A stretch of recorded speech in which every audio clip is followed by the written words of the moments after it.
राधिका की जिंदगी में सब ठीक चल रहा था। अच्छा घर, खूब प्यार करने वाला वरुण जैसा पति, एक प्यारी सी बच्ची, परफेक्ट थी उसकी लाइफ।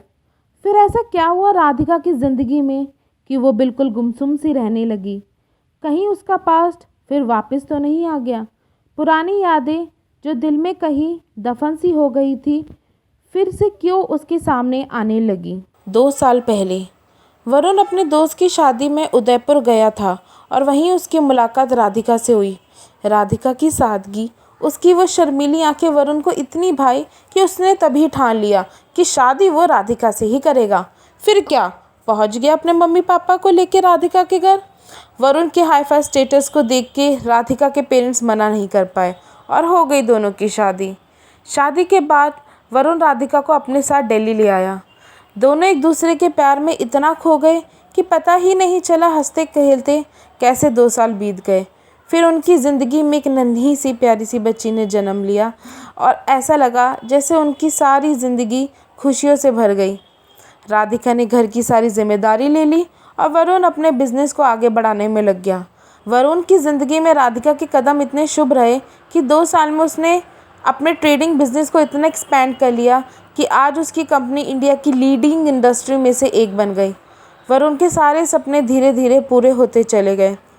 दूसरी तरफ राधिका ने भी वरुण को आगे बढ़ने में खूब सपोर्ट किया। बिजनेस की डिस्कशन हो या कोई भी ऑफिशियल मीटिंग, वरुण बिना राधिका के पूछे कोई भी काम नहीं करता था। राधिका भी वरुण को हर काम में पूरी हेल्प करती। ऐसे ही वरुण को अमेरिका की टॉप मोस्ट एमएनसी कंपनी से बिजनेस पार्टनरशिप का ऑफर आया। वरुण की खुशी का तो कोई ठिकाना ही नहीं रहा। उसने तुरंत राधिका को फ़ोन मिलाया और बोला, बहुत बड़ी डील हाथ लग गई है, बस प्रे करो सब कुछ अच्छा हो जाए। वरुण दिन रात बस उसी में ही लग गया। राधिका, अगर ये कंपनी हमसे पार्टनरशिप कर लेना तो अमेरिका में भी हमारा नाम हो जाएगा। अगले मंडे इस कंपनी के मालिक हमसे मिलने आ रहे हैं बिजनेस पर्पस से और मैंने उनको हमारे यहाँ एज अ गेस्ट रुकने को बोला है। राधिका को सुन के थोड़ा अटपटा लगा। उसने बोला, हमारे यहाँ किसी होटल में नहीं रुक सकते क्या? अरे राधिका, क्या बात कर रही हो, यही अच्छा टाइम है उन्हें इम्प्रेस करने का। अरे अरे तुम एक बात बताना तो भूल ही गया, ये जो एमएनसी कंपनी के ओनर है ना, ये इंडियन है।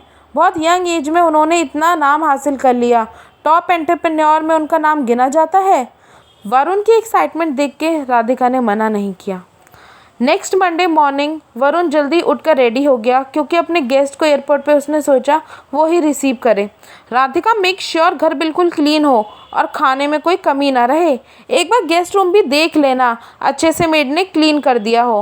एंड हाँ, तुम भी अच्छे से तैयार रहना, मैं चाहता हूँ हमारा फर्स्ट इम्प्रेशन बहुत ही अच्छा जाए। राधिका ने वैसे ही किया जैसे वरुण ने बोला। ठीक 12 बजे डोरबेल बजी और राधिका ने गेट खोला तो देखा वरुण और उसके साथ एक यंग आदमी भी है। उसकी उम्र करीब 25-30 होगी। मस्कुलर बॉडी देख के लगता है अच्छे से मेंटेन किया है खुद को। Radhika heart beat skip beat, उसे कुछ अजीब लगा। वरुण ने अपने गेस्ट को राधिका से इंट्रोड्यूस कराया।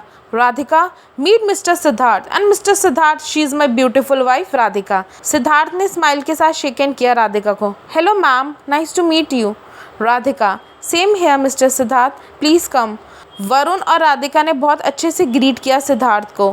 फिर वरुण और सिद्धार्थ दोनों ऑफिस के लिए निकल गए और राधिका उनके जाते ही बस चुप सी हो गई और आंखें बंद करके सोफे पे बैठ गई और पुरानी यादों में ओझल सी हो गई। कॉलेज में जब राधिका नई नई आई थी तो उसका कोई दोस्त नहीं था।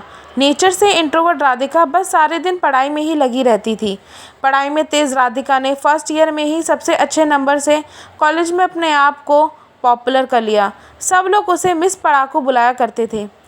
एक दिन खूब ज़ोर की बारिश में कॉलेज के गेट के आगे खड़ी राधिका रिक्शे का इंतज़ार कर रही थी, पर उसे कोई रिक्शा नहीं मिला।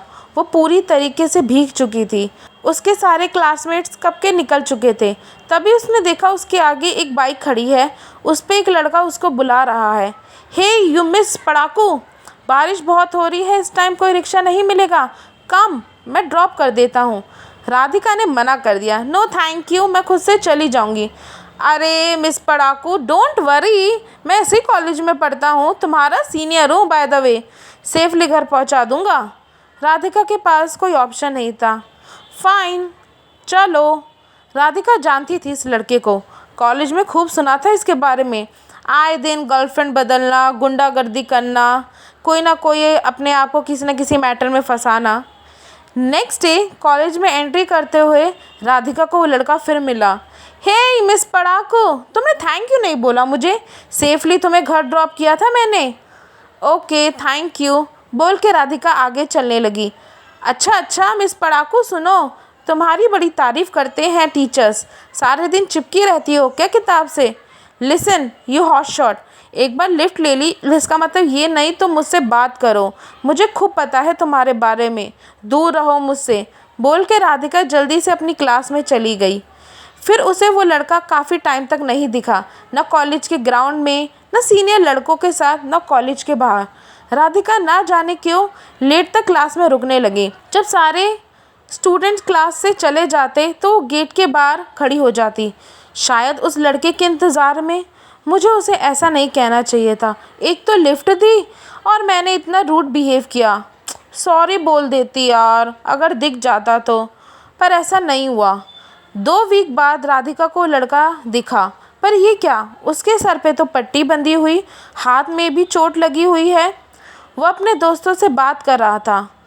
पहले सोचा जाके पूछ लूँ और अपने बिहेवियर के लिए माफ़ी मांग लूँ, बट व्हाट इफ़ वो सबके सामने कहीं मेरा मजाक ना बना दे या मेरे को डांटने लगे कि मैंने इतना रूड बिहेव किया था। लीव यार। फिर कभी लंच ब्रेक में राधिका कैंटीन में अकेली बैठी थी, तभी उसकी क्लासमेट आके उसको बोलती, राधिका क्या बात है, बड़े चाहने वाले हैं तेरे, बहुत लड़ाइयाँ हो रही हैं तेरे लिए। राधिका ने बोला क्या क्या बोल रही है तू, मुझे समझ नहीं आ रहा। अरे ठीक को नहीं पता, हमारा जो सीनियर है ना मिस्टर पॉपुलर, उसने हमारे सेकंड ईयर के लड़कों को खूब मारा है, वो भी तेरे लिए, और बेचारा तेरे लिए पिट भी गया। उन लड़कों ने गैंग अप किया और उसको अकेले में खूब अच्छे खासी उसकी पिटाई कर दी। सुना था वो लड़के तेरा मजाक उड़ा रहे थे पीछे पीछे, उसने सुन लिया और उसे देखा नहीं गया। हम सबको लगता है वो तुझे बहुत ज़्यादा लाइक करने लगा है। सो लकी यार। Radhika was shock. जब सारी क्लासेस ख़त्म हो गई, राधिका कॉलेज के बाहर उस लड़की का वेट करने लगी। उसने देखा वो अपने दोस्तों के साथ आ रहा है। राधिका उसके पास गई और हेजिटेट होके बोली, I want to talk to you. उसने अपने दोस्तों को इशारा किया और राधिका के साथ चलने लगा। पीछे तेते हंसने की और विजल्स की आवाज़ आ रही थी। सो क्या हुआ मिस पड़ाको, आज फिर लिफ्ट लेनी है क्या? नहीं ये कैसे लगी तुम्हें? वो चुप हो गया, कुछ सोच के बोला, यार बाइक से गिर गया था, एक्सीडेंट हो गया। नहीं तुम झूठ बोल रहे हो, मेरी क्लासमेट ने मुझे सब बता दिया है। तुमने क्यों मारा उन लड़कों को? अगर वो मेरा मजाक उड़ा रहे थे तो तुम्हें उससे क्या, क्यों लड़ाई करी मेरे लिए? वो लड़का चुप हो गया। 3-4 मिनट के बाद फाइनली उसने बोला, because I really like you. और उसके कहते ही दोनों चुप हो गए, चुपचाप से चलने लग गए। 15 मिनट दोनों में से किसी ने बात नहीं करी। फिर राधिका ने फाइनली बोला, आई लाइक यू टू, और स्माइल के साथ उसे हक कर लिया। और ऐसे ही एक छोटी सी खूबसूरत सी लव स्टोरी शुरू हो गई। दोनों का साथ आना जाना शुरू हो गया, घूमना फिरना शुरू हो गया, कॉलेज के लेक्चर्स बंक होने लगे। फिर दोनों कॉलेज के बाद चाट समोसा खाने जाते। वक्त बीतता चला गया। राधिका 3rd ईयर में आ गई और उस लड़के ने जॉब करना शुरू कर दिया। जब राधिका का 3rd ईयर एंड हुआ तो दोनों ने डिसाइड किया कि वो अपने पेरेंट्स से अब बात कर लेंगे एक दूसरे के बारे में। राधिका के पेरेंट्स को एक शादी अटेंड करनी थी। राधिका ने भी उनको ज्वाइन कर लिया और वही मुलाकात उसकी वरुण से हुई, वरुण मित्तल। आगे की स्टोरी आप सबको पता है कि क्या हुआ। वरुण और राधिका ने शादी कर ली, पर वरुण ने राधिका से शादी कर ली तो कॉलेज में जो वो लड़का था उसका क्या हुआ? राधिका तो उस लड़के से प्यार करती थी, फिर उसने वरुण से शादी क्यों करी? और फिर उस अमेरिका से आए आदमी को देख के क्यों राधिका इतनी परेशान सी हो गई? आइए देखिए इसी स्टोरी के सेकंड पार्ट में। आई होप आपको ये स्टोरी अच्छी लगी हो। अगर आपको ये कहानी अच्छी लगी हो तो प्लीज़ मुझे कमेंट करके बताना। ये मेरी एक राइटिंग का मैंने छोटा सा पार्ट कुछ सोचा और लिखा। आगे आने वाली स्टोरी में एक बहुत अच्छा ट्विस्ट है, इसके सेकंड पार्ट का इंतज़ार करना। Thank you.